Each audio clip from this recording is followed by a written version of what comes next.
What's up, guys, and welcome to another video by IMAGI Fantasy Football. Now, at first look, you might be thinking, oh wait, there's just two of us here. There's usually five of us.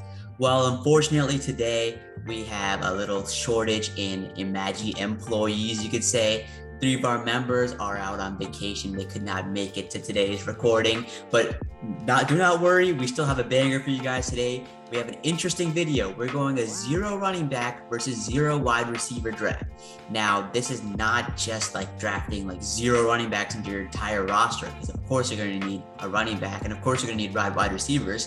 But I got Nav here with me to explain the rules because he knows a bit more than this than me.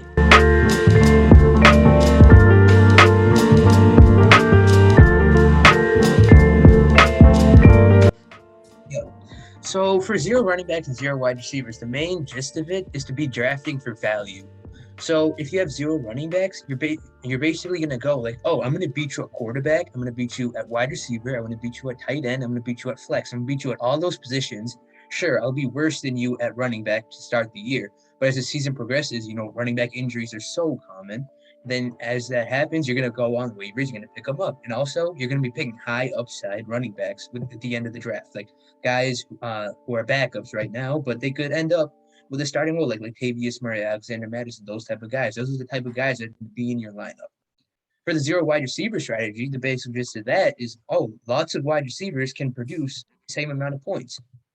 Running backs are so scarce, especially like the workhorse running backs that have a guaranteed role. They're so scarce.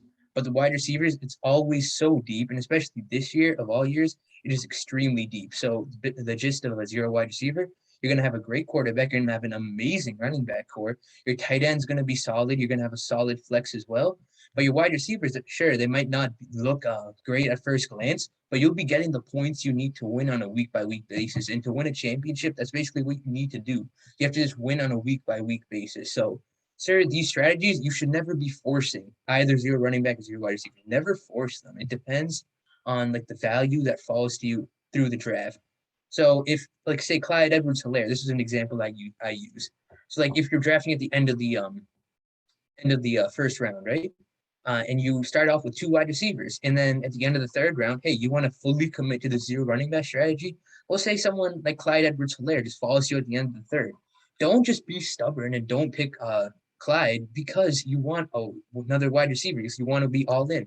You have to draft for value. It depends a lot on the value that you're getting. You can't just pick by positions. You need to be smart with your picks. If you're doing fantasy for the first time, zero running back, zero wide receivers, there's not going to be for you. Honestly, it's going to be a lot more difficult to do it as the season progresses. But for more experienced players, this could be a viable strategy to winning. So without further ado, let's just get started. Sri's going to be starting with the first overall pick. So before I make my first overall pick, I just want to get into the format of the roster we're going with. You're pretty much already used to it, but the only difference is that we have no defense, no kicker, but we have two flexes. So that might get interesting down the line where we need to pick up some sleepers, and we'll see how that plays out. But right now, I'm just going to make my first pick here, and it's obviously going to be CMC. Come on, he's just a beast in every category, rushing, receiving. He should be going number one in all your draft, and we talk about this multiple times on the IMAGI channel. Yep, love Christian McCaffrey. He's going to be an absolute beast this year. What he did 2 years ago was legendary, and I have him in our IMAGI Fantasy League. I'm excited for what he can do for me this year. So with my first pick, as we can see, there's 8 straight running backs go off the board. And, that means that there's going to be value with the wide receiver and tight end position for me. And then looking at the board, I think Travis Kelce is going to provide an advantage for me at the tight end position on a weekly basis. And that's really what the gist of the zero running back strategy is. That's what it's based upon. So that's what I'm going to go with there. And then I'm going to look at wide receiver with my next pick. There's DK Metcalf, DeAndre Hopkins, and Calvin Ridley. Calvin Ridley, personally, is my number 4 wide receiver. What he did without Julio Jones last year, and his entire career has been unbelievable. And now Julio Jones is gone. I love what Calvin Ridley can do, and especially in a zero running back team, he's a phenomenal wide receiver one when you have Travis Kelce. All right, yeah. So right now I see the running back board. I see Antonio Gibson, J.K. Dobbins, Clyde Edwards-Helaire. And between those three guys, I really see a big gap. Antonio Gibson's like up here, and then I see J.K. Dobbins and Clyde Edwards-Helaire in the kind of RB2 high end RB2 range. Where Antonio Gibson right now, I feel like is an RB1 set and forget. He's going to give you a solid 15 to 22 points every week consistently. And there's great reports coming out of him from training camp and preseason. So I think this is a pretty much kind of obvious pick for me to take Antonio Gibson. Yep, yep. And at the turn here, I'm going to maintain the zero running back strategy, as you know. And I got J.K. Dobbins and Clyde Edwards-Helaire. And I love Clyde Edwards-Helaire there. J.K. Dobbins, you might have seen the bus video. I guess you could say I was exaggerating in that. He's still a great pick. But I personally like Clyde Edwards-Helaire. He's in the Chiefs offense. And J.K. Dobbins is on a run-heavy team, and I don't know how Lamar is going to pass more. I'm not so sure, but I'll just take Clyde Edwards-Helaire right here. All right, so after Clyde, which is a great pick, look at the trio of running backs you're starting with. We see a big run. We see Josh Allen go off the board. Another thing for me, I'm looking at the running backs available, and if you look at my team, if I was to pick a running back here, my RB1 is just going to be so much worse than whoever else I'm facing at the moment right now, right? So I have no incentive to go pick up that RB1. I'm going to keep beating you, and now this time I'm going to beat you at that wide receiver 2 position, right?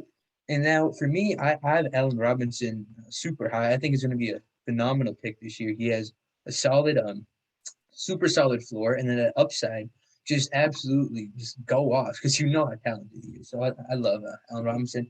And here's my favorite pick, like of the entire draft, is CD Lamb. The fact that I can get CD Lamb as my wide receiver 3. Oh, I meant to pick CD Lamb. I accidentally picked Cooper Kupp. My bad. Yeah. CD Lamb, I think, is going to be a wide receiver 1 this year.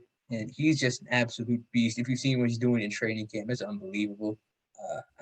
If you can have him in a zero running back strategy, he's phenomenal. All right, yeah, I agree. CD Lamb, I think he's just he has wide receiver 1 potential, and he's definitely going to be putting up those numbers this year. Definitely. And so for my 4th running back in a row, I'm going to be taking my boy Darrell Henderson. Darrell Henderson has Sean McVay, like, trust this guy with his life. That's what it sounds like. Yeah. And he's like, oh, Darrell Henderson would take a bullet for me, and I'm sure he'd do the same. But yeah, he might be a bit of a risky pick here, but he was putting up some RB1 numbers when Cam Akers wasn't playing, and we'll see how it plays out. All right, and at the turn here, I've taken my 4 running backs, and now it's time for me to look at some of the wide receivers, or maybe a tight end here, or maybe a quarterback. No, I'm kidding about the quarterback part. I usually don't like taking quarterbacks this early, but I'm going to go ahead and take Robert Woods. Robert Woods, I feel like, has a lot of upside in this Rams offense, and I kind of like him above Cooper Kupp, who works mostly in the slot. Yep. And now continuing with this zero running back strategy, like I said at the beginning, I want to beat you at every single position, right? Dak Prescott is going to provide an advantage at the positions. Last year, he was on pace for 7,000 passing yards.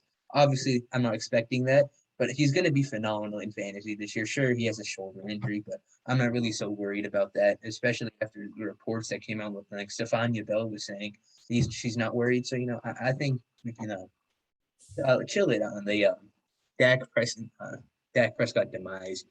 So my 4th wide receiver, it's going to be Deontay Johnson. He's another wide receiver I just love. He's going to get 150 targets this year. What he does with it, I'm going to hope at least 100 receptions and over 1,000 yards. He's going to be such a great wide receiver for and great second player. All right, right here now, it's 6.12. I got kind of a conflicting decision to make, because I could take DJ Chark, who's literally been blasted by his own coach, or I could, take a quarterback and Aaron Rodgers, or maybe another running back here. Yeah, I know you guys are thinking, what is this guy doing? But yes, I am going to take Mike Davis here. Mike Davis is a big body guy, and he actually played really good last year with the Panthers, when Christian McCaffrey was out, and he could end up eating a lot of that Falcons rushing work. So we'll see. That's the guy that's going to come in for me on bye weeks, and maybe a potential, trade piece. We'll see for a better wide receiver. And also here, I got another pick here. I could take a tight end and Noah Fant, but let's look at the tight ends here. Oh yeah, it's Noah Fant, and there's a bit of a drop off there. I'm gonna hold on Noah Fant actually. I'm gonna end up taking Aaron Rodgers here. I know I said I wasn't gonna take a quarterback that early, but I feel like Aaron Rodgers is just he has Devontae, he has Randall Cobb, and his offense is back. So I think it's a good pick here. And I know Nav recently picked Dak, so hopefully the difference between those two guys is not too much, but we'll see. He might be on a revenge tour this year after what happened over the offseason. Yeah. Who knows? He might break all types of records. So yeah, I'm back on the clock now, and then sure you might be saying, "Hey, it's time to pick a running back." I say no, right? If I'm gonna have zero running backs, right? What if there's an injury to one of my four guys, and then suddenly I'm starting some I don't know some guy like Mike Williams, Michael Gallup as my fourth flex, and you just don't want that. I'm gonna go here with Robbie Anderson. He's a guy who's gonna give you consistent production every single week, and in case of an injury or in case of a bye week, he's gonna be a great fill-in. Next guy I'm gonna go with is going to finally be my first running back. I wanted to go with Deebo Samuel with this pick, and I got sniped by the computer. Here we are. My first running back, I think it's gonna be a Trey Sermon of the San Francisco 49ers here. He's a rookie, and he's got a ton of upside in this 49ers offense. The lead run, if he takes over that lead running back role in Kyle Shanahan's run heavy scheme, he definitely has RB1 upside, especially if he can supplant Raheem Mostert, which honestly might be possible with how injury prone Mostert has shown to be over the years. So I think he's going to be a solid first guy, and he has RB1 upside this season. Yeah, definitely agree with that. I think Trey Sermon's a great pick there. Right here at 8.12, got a couple options here. I could go tight end, take Gesicki or Gronk, but I think I'm going to go. I think this is a tough pick right here. I think I'm going to go with Mike Gesicki here. Jalen Hurts is not Jalen Hurts. Sorry. Tua. Tua is not really accustomed to the NFL yet. We haven't really seen him make those gutsy throws. I think Mike Gesicki is going to be a great safety blanket for him. So I think that's a good pick at a tight end. He's going to maintain a solid TE1 pace to start the season. He's basically a slot wide receiver playing tight end. He could be nice for fantasy. Yeah. And so right now I'm going to go wide receiver again. It's between Antonio Brown and Tyler Boyd here for me. Both are in, crowded wide receiver rooms. And I just think I think Tyler Boyd is a better pick here because when you see who Tyler Boyd is competing with, it's T. Higgins and Jamar Chase, who are by all means competent wide receivers. They're really good, but they're not as good as Mike Evans and Chris Godwin are. So Tyler Boyd here, I think it's a good pick it's a decent pick for a wide receiver too in the situation I'm in. Definitely. And for the zero wide receiver strategy, you have a great looking team. Sure, I guess an elite tight end might have been a better look for the team, but you have phenomenal running backs, and you still have Mike Davis coming off the bench, so you could definitely make a trade if need be. For running backs on the board, and for the zero running back strategy, AJ Dillon is the perfect guy for a zero running back strategy. If anything was to happen to Aaron Jones, he's automatically vaulted into the RB1 territory. And then even when Aaron Jones is healthy, he's gonna be getting quite a bit of goal line work from he's gonna have a few drives for himself because they invested a second round pick in this guy. They're gonna use him.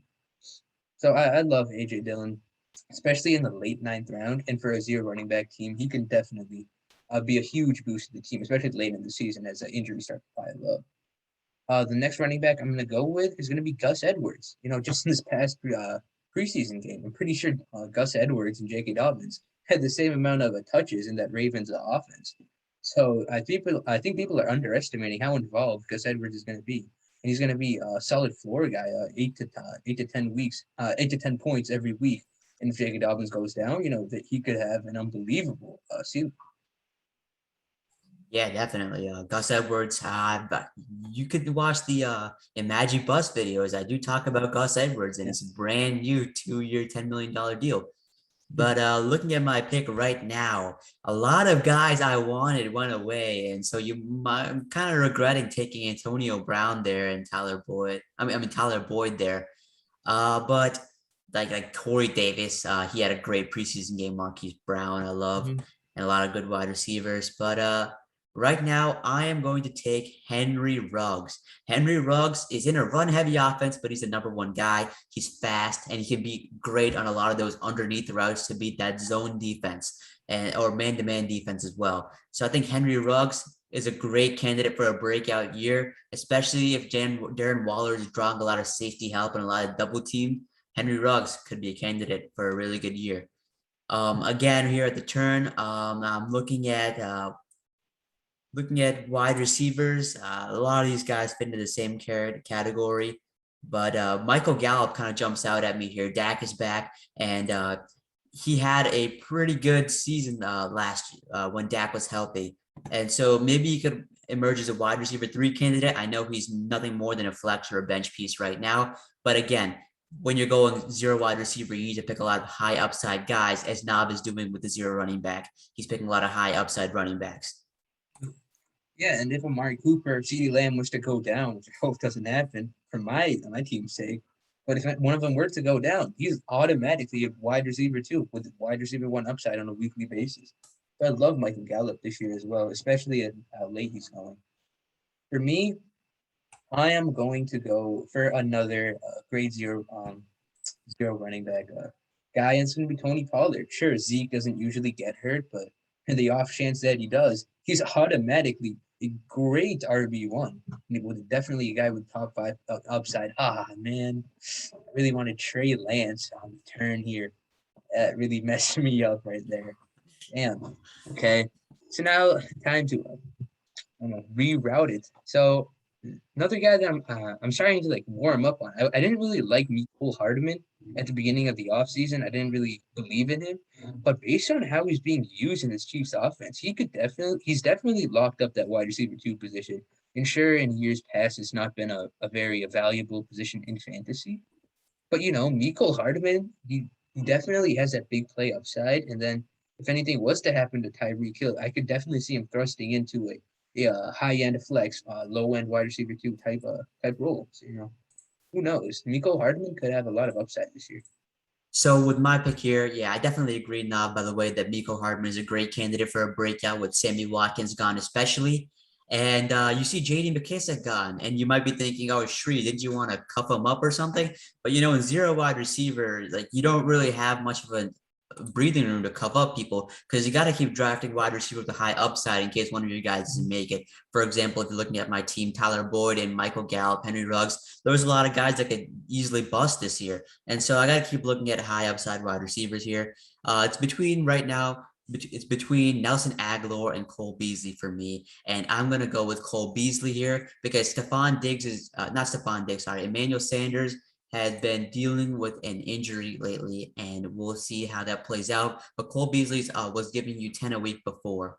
So, we'll see how it plays out. And so, my second pick, I'm going to go with Nelson Aguilar here. Hopefully, he develops into the wide receiver one. Actually, never mind. Scratch that. I'm going to go with Marvin Jones here.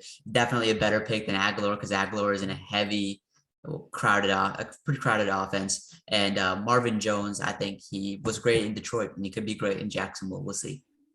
All my picks just went. Oh, I wanted all of these handcuffs: Latavius Murray, Alexander Madison, Chuba Hubbard.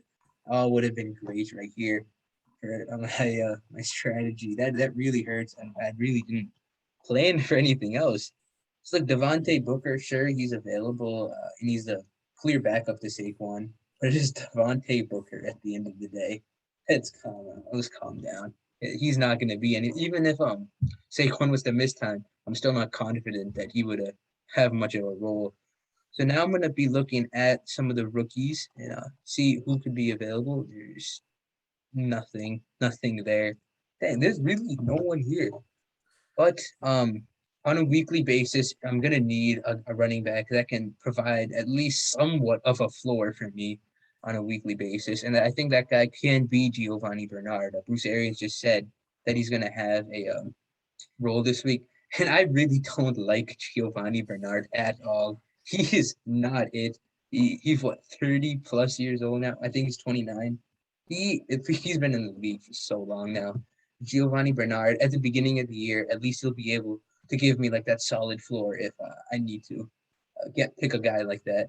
And then with my last pick, I'm gonna go with Xavier Jones. He's the backup right now to Darrell Henderson. But if something was to happen to Darrell Henderson, as has happened so many times in the past, Xavier Jones could be thrusted into like an RB2 to have an RB2 type of season. All right, and now with my final pick here, I have a bit of an option. Usually at the end of these drafts, if you saw my other drafts, I go with my boy, not my boy, not my boy. I don't affiliate with this guy, Deshaun Watson. Uh, they usually pick Deshaun Watson because if he ends up playing, somehow he could be a great trade value, especially for those teams who end up with not ideal quarterbacks. There's been reports, though. There's been reports that he could be a healthy scratch every single week this year. So, I'd be careful when you're picking Deshaun. Don't be reaching for Deshaun Watson thinking he's going to play because there is a very high likelihood that he doesn't. Yeah, that's true. And so I have to go contrary to what I usually do. My entire bench is going to be filled with wide receivers other than Mike Davis. I'm going to take Marquez Callaway, and he could be the wide receiver one of the Saints offense. And so we'll see how he plays this year. Love that. Love Marquez Callaway this year. He could be an absolute steal originally. All right, so now we finally concluded the draft, and let's first go over the zero wide receivers team. That's Shree's team. You want to start off, Shree? Yeah, I'm actually just want to start off by saying I'm low key loving this team. Like, I think this team would be a great candidate to put up like at least the second highest points in this league. Starting out, you got Aaron Rodgers, which is might have been a bit of a reach. I maybe could have settled for Brady, who might give a similar, if not a bit lower point output. But I'm fine with reaching for Aaron Rodgers, especially here. Because there weren't too many viable wide receivers at that point. Christian McCaffrey, obviously, going to be a great pick. Antonio Gibson could be the next Christian McCaffrey. I know not love saying this, but yeah, he's also a great pick. And then my other two running backs, Clyde Edwards-Helaire, high-end RB2, could be an RB1 by the end of the season. Darrell Henderson also put up RB1 numbers, and he could be returning. He could put up the RB1 form as well. And wide receiver one, I do not hate by any means. Robert Woods, I feel like, is a great pick right here, especially because of his ceiling in that Rams offense, who, because of the loss of running back Cam Akers, might be relying more on the passing game. So if you see Rams wide receivers for a pretty reasonable pick in your draft, I definitely scoop them up. And Tyler Boyd and Mike Gesicki are obviously two problems in this team. Wide receiver two, from the start, I knew I was going to have a good wide receiver two. And tight end is obviously, he's a decent tight end one, but really doesn't really, other than the top three or top four guys at tight end, it doesn't really make that much of a point difference whether you take whether who you're picking. And my bench, I like Mike Davis is a high upside guy, and all the other guys are also high upside. They might be drafted. I mean, they were drafted pretty late in the draft, but they could end up putting up wide receiver two numbers. Because remember, I only need two positions to fill here because all the other four are already occupied by running backs. So I honestly don't hate this strategy. And if you're an experienced fantasy player and you want to take a shot at this, go ahead. Who's your favorite pick? In my opinion, my favorite pick for you was getting Antonio Gibson at the end of the second round. Oh yeah, that is definitely a steal. If Antonio Gibson might be going in the first round of some drafts, but an early second round, but falling to the end of the second round was really a blessing. I was expecting to take somebody like Clyde Edwards-Helaire and then maybe J.K. Dobbins at that position, but Antonio Gibson's a big upgrade. Yeah, getting Robert Woods is really a game changer for you, especially because now you can just start Robert Woods every week without having to worry about that wide receiver one position. So honestly, on a week by week basis, this could be a phenomenal team. So now let's go over my team, and sure, it looks a little weird to start, right? But here's the thing. My quarterback, Dak Prescott, is a top 5 fantasy guy. He's probably going to be beating whoever I'm playing. I'm going to win that matchup most weeks. Then running backs, we'll go over that at the end. Wide receiver one, I'm going to be winning that matchup majority of the time. Wide receiver two, I'm going to be winning that matchup literally all the time. Same with tight end. Same with flex number one. Same with flex number two. I'm going to be putting up the points necessary to win every single week, which is really like what the gist of the zero running back strategy is. And now let's go over the wide receiver on my bench as well, which is Robbie Anderson, another guy.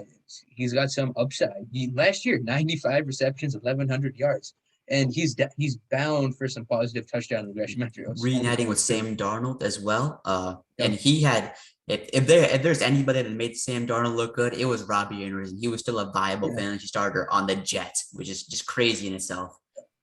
Robbie Anderson could be an absolute beast this year, and he's going to be a bench player for me. Like if one of my four wide receivers were if they were to bust or if they were to get injured or something like that, I Bye have a guy weeks. that I can just plug in. Yeah, I know, bye weeks too. Just plug and play. And then Travis Kelce, obviously the best tight end in fantasy. There's no debating that. Here are my running backs: Trey Sermon and AJ Dillon to start off. Both of them have RB1 upside if things fall right for them. Gus Edwards, he's never gonna put up 20 points. He's never gonna do that. But on a weekly basis, he'll be getting me 8 to 10 points, which is all I'm gonna need from my running back position based on the tight end, the wide receivers that I have. Uh, Tony Pollard, top 5 running back upside if Zeke was to go down, and we saw that last year. Put up 31 in the fantasy playoffs. Unbelievable performance. And Giovanni Bernard, he's going to be a guy just like Gus Edwards, a lot worse, but it was a pick I had to make because all 3 of my guys went. I don't know what to do there. So yeah, I picked Giovanni Bernard. He's going to be a solid floor guy for the first few weeks. I don't know if he'll ever make the starting lineup, and honestly, you can cut him. And then Xavier Jones as well. Obviously, Cam Akers got hurt, and Xavier Jones was thrust into the RB2 role in the Rams offense. So as the season goes on, obviously the running backs will look so much more different. I'll be using waivers every single week. I'm going to be in as a running backs got injured, right? Then I'm gonna not only am I gonna have say what's his name, Dalvin Cook was to get injured, right? And then Alexander Madison got dropped mid-season. Let's say that, right? Well then, not only will I have the advantage versus that Dalvin Cook guy at every single position, he's gonna lose his RB1, and I can go and gain his RB1, which will just be phenomenal. He'll be down if he was to get Alexander Madison, he'd be downgrading from Dalvin Cook to Alexander Madison. But if I was to get him, I'm upgrading from AJ Dillon or Trey Sermon to Alexander Madison, which is a huge bump to my fantasy team. So that's really the main gist of this zero running back strategy. This is not something I feel really confident in doing unless if you're in unless the value really falls to you. Otherwise, I'd stick to going running back heavy because those are usually going to be the anchors of your team. This is just something I wanted to experiment with. Yeah, I definitely agree with that. And one thing I wanted to add in the zero running back strategy is that you want to, if you have if you could trade draft picks in your league, I'd say maybe, you could risk moving down and maybe in the first round, if you have an early first round pick, where like if you have like 3 or 4, you could risk moving down and get a bunch of later draft picks because handcuffs is what's gonna make your bench. And if one of those handcuffs ends up being a starter, then you pretty much you will have the best team in the league, if not one of the best. And Nav, I want to ask you what your favorite pick out of this team is, best value CeeDee Lamb. wise. It was See, CeeDee yeah, I Lamb. gotta agree with that. Yeah. CeeDee Lamb is gonna. I think he's gonna be wide receiver 1 this year, and I got him as my 3rd wide receiver, probably my 4th because Travis Kelce doubles as a wide receiver 1. Love CeeDee Lamb this year. Yeah, definitely. Um, I think unless Nav, you have something to say, I think we're all set with this draft. Thank you everybody for tuning in. I know this might have been a bit of a longer video, but it was quite interesting to see how it played out. And let us know what pick you would have made different than one of ours. And let us know feedback in the comments as well. Thank you again. My name is Sri, it's Nav with me here, and we'll see you in the next video.